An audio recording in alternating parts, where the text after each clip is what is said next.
کہ رب الملائکتی والروح، ٹھیک کہ آپ صلی اللہ علیہ وسلم یہ بھی پڑھا کرتے تھے۔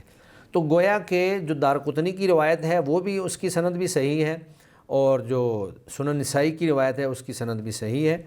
تو یہ دعا سبحان الملک القدوس رب الملائکۃ والروح یہ پڑھنا آپ صلی اللہ علیہ وسلم سے ثابت ہے، اور یہ بھی مسنون اور مستحب دعا ہے۔ اس میں کوئی ایسی بات نہیں ہے کہ یہ کسی نے اپنی طرف سے بنائی ہے یا تین دفعہ پڑھیں گے؟ جی 3 دفعہ پڑھیں گے۔ ٹھیک ہے، اور اس کے بعد ختم ہو جائے گا یا دوسری دعائیں اس دعا کے بعد؟ اس کے بعد دیگر دعاؤں کی پھر ضرورت نہیں ہے، اس کے بعد آپ کی نماز مکمل ہے، اس کے بعد آپ اپنے گھر کو جا سکتے ہیں، اور اگر گھر میں پڑھ رہے ہیں تو آپ آرام فرما سکتے ہیں۔ ٹھیک ہے۔ اچھا شیخ یہ بتائیے گا کہ نماز وطر کے بعد عام طور پہ سنا یہ گیا ہے کہ یہ سب سے آخری نماز ہے، یعنی اس کے بعد پھر نفل نماز نہیں ہوگی، جبکہ ہم نے یہ بھی سنا ہے اور لوگ پڑھتے بھی ہیں کہ 2 رکعت نماز اس کے بعد پڑھی جاتی ہے نفل نماز، تو اس میں صحیح بات کیا ہے؟ یہ دونوں باتیں صحیح ہیں، کیونکہ بعض روایات کے اندر اللہ کے نبی صلی اللہ علیہ وسلم نے فرمایا کہ اجعلوا آخر صلاتکم باللیل وطر، کہ تم اپنی رات کی سب سے آخری نماز جو ہے وہ وطر کو بناؤ۔ تو اسی لیے ہم کہتے ہیں کہ اگر کسی نے تہجد پڑھنی ہو، قیام اللیل کرنا ہو، رات کو نوافل ادا کرنے ہوں، تو اس شخص کو چاہیے کہ وہ نماز وطر جو ہے عشاء کے فوری بعد ادا کرنے کی بجائے اس کو لیٹ کر دے، اور وہ تہجد، قیام اللیل یا جو بھی وہ اللہ رب العزت کی عبادت کرنا چاہتا ہے وہ کرنے کے بعد وہ وطر ادا کر لے۔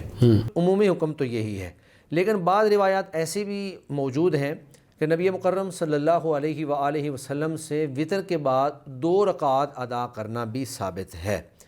تو اگر کوئی شخص وطر کے بعد 2 رکعت تک ادا کرتا ہے، اس سے زیادہ کی گنجائش نہیں، 2 رکعت اگر ادا کر لیتا ہے تو وہ بھی اللہ کے نبی صلی اللہ علیہ وسلم کی سنت کے مطابق ہوگا، اس سے ہٹ کر نہیں ہوگا۔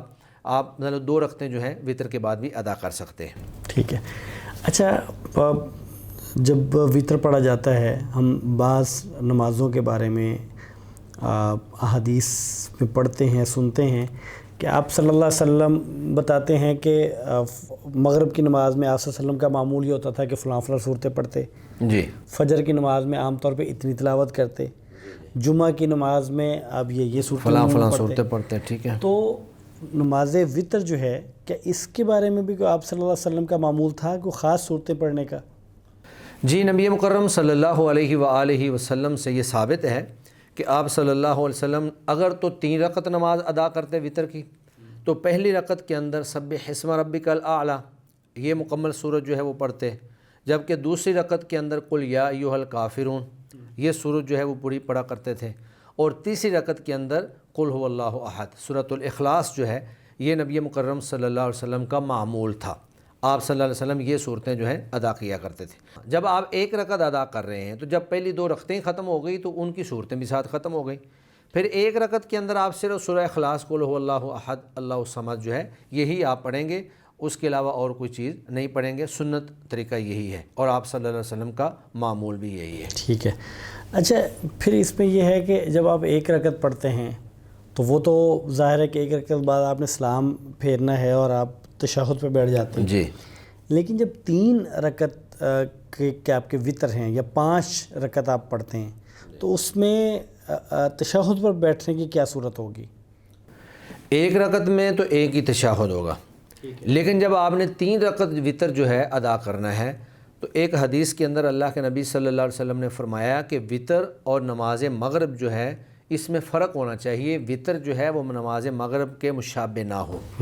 اب اہل علم نے اس کا طریقہ یہ بیان کیا ہے کہ آپ دوسری رکعت پہ تشہد بیٹھنے کی بجائے آپ سیدھے کھڑے ہو جائیں اور تیسری رکعت پہ جا کر ایک ہی تشہد کریں، تو 3 رکعتوں کے اندر 1 تشہد ہوگا، 2 تشہد نہیں ہوں گے، تاکہ نماز وطر جو ہے وہ نماز مغرب سے الگ ہو جائے۔ ٹھیک ہے۔ یہ تو معاملہ ہے کہ جب آپ نے 3 پڑھنے ہیں، اور اگر آپ نے 5 پڑھنے ہیں تو 5 جب وطر ہوتے ہیں تو وہ وطر 5 نہیں ہوتے ہیں یا اکٹھی نہیں پڑھی جاتی ہیں۔ اس کا طریقہ یا تو یہ ہوتا ہے کہ 2 نفل پڑھ کے 3 وطر پڑھ لیں، یا 4 نفل پڑھ کے یعنی 2 رکعتیں پڑھ کے اس کے بعد 1 وطر پڑھ لیا جائے۔ تو اگر وہاں بھی آپ 1 وطر پڑھیں گے تو 1 وطر کے اندر تو ایک ہی تشہد ہو جائے گا، اور اگر آپ وہاں پر 3 وطر پڑھیں گے تو 3 رکعت کا وہی طریقہ ہوگا جو میں پہلے بیان کر چکا ہوں کہ وہ مغرب کے مشابہ نہیں ہوگا، یعنی دوسری رکعت پہ آپ تشہد نہیں بیٹھیں گے بلکہ ڈائریکٹ جا کے تیسری رکعت پہ ہی آپ تشہد بیٹھیں گے، گویا کہ تینوں رکعات کے اندر ایک ہی تشہد ہوگا۔ ٹھیک ہے شیخ، جزاکم اللہ خیر، ہمارے پروگرام کا وقت ختم ہوتا ہے۔ اللہ تعالیٰ آپ کے علم میں، آپ کے عمل میں برکت عطا فرمائے۔ ناظرین، یہ تھا آج کا پروگرام آپ کا سوال، آپ کے سوال اور ہمارے مفتی صاحب کی طرف سے ان پر شرعی رہنمائی۔ جو سوالات آج ہم نے ڈسکس کیے ہیں اور ان کے بارے میں شرعی رہنمائی آپ کے سامنے رکھی، اس پہ کوئی آپ کا فیڈ بیک ہو یا مزید آپ کے سوالات ہوں تو آپ ہمیں وہ سوالات بھیج سکتے ہیں تاکہ ان کو ہم پروگرام کا حصہ بنائیں۔ آج کے لیے ہمیں اجازت دیجیے۔ السلام علیکم ورحمۃ اللہ وبرکاتہ۔